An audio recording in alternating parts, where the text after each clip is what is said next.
garuruwa da ƙauyuka 1,500 ne ambaliyar ruwa ta yi wa barna a cikin 22 daga ƙananan hukumomi 27 na jihar. A cewar gwamnatin yanzu haka ta samar da adadi mai yawa na kwale-kwalen zamani domin zirga-zirgar jama'a a gabar gadojin da ruwa ya karya a sassan jihar. A hira da wakilin sashen Hausa Mahmud Ibrahim Kwari, Honorable Awalu Ɗanladi Sankara, kwamishinan ayyuka na musamman a jihar ta Jigawa, ya ce gwamna Badaru Abubakar ya kafa wani kwamiti domin ayyukan agaji ga waɗanda iftila'in ambaliyar ya shafa. A yanzu a kididdiga da muke da shi muna da local government 22 wanda yake cewa wannan iftila'i na ruwan ya faru da su, ya yi affecting ɗinsu.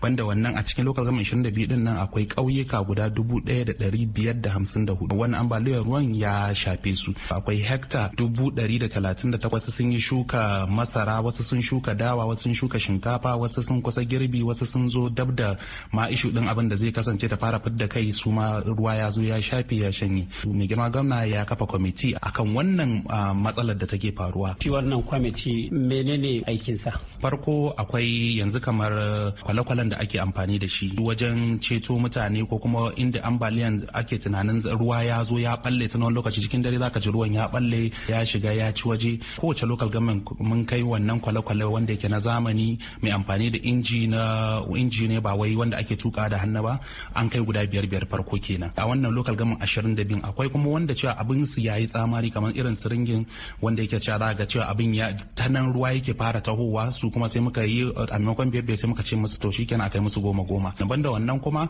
akwai mata, akwai kananan yara, akwai mata masu ciki, an yi providing na cewa likitoci 5 su ma mun tura su je su kasance cewa farkon abin da su fara yi magunguna da za a ba wa su wayannan mutanen a ceto su tukunna a tabbatar an ceto rayuwarsu ita ce farko, sannan secondly kuma issue din magana abinci wannan kwamitin akan yayi fara aiki. Abu na biyu da kwamitin yanzu muke magana zan ba da report din shi shine akan issue din maganar kayan amfanin gonar da aka yi asara, gidajen da aka yi asara, wanda ya za a ga a taimaka musu da raɗaɗin wannan abin nan menene za a yi mu faranta jama'a. Karyewar gadoji ya fi ta'azzar al'amarin ambaliyar wannan. Ɗaya daga cikin wuraren da aka ba da rahotannin cewa abu ya yi kamari shine kaman karamar hukumar Birnin Kudu da aka ce gaba ɗaya ma ba a iya shiga. Akwai wani matakin gaggawa misali da gwamnati ta kai wannan yanki? An kai saboda cewa kowace local government kamar yadda na maka bayani akwai chairman na local government din nan take yana wajen, duk abin da ya faru a wajen shi zai fara zuwa ya kai dauki da gaggawa, daga nan sai alatin din mu jiha. Ishu na gada da ake magana akai duk gadojin da aka samu problem akai already mun riga an dauka,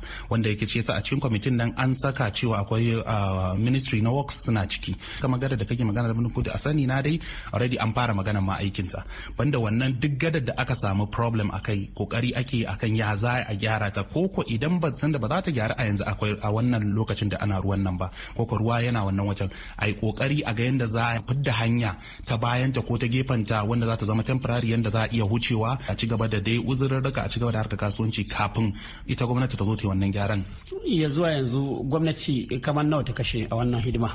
Ito kamar yadda na maka bayani abin kala biyu ne, akwai gwamnatin jiha akwai gwamnatin local government. Kaga gwamnatin local government actually sai dai chairman na wannan karamar hukuma ko kuma commissioner na kananan hukuma shi zai iya sani, dole sai dai idan dai a kiddiga an gama sannan sai mu ga cewa to ga abin da aka kashe gaba da.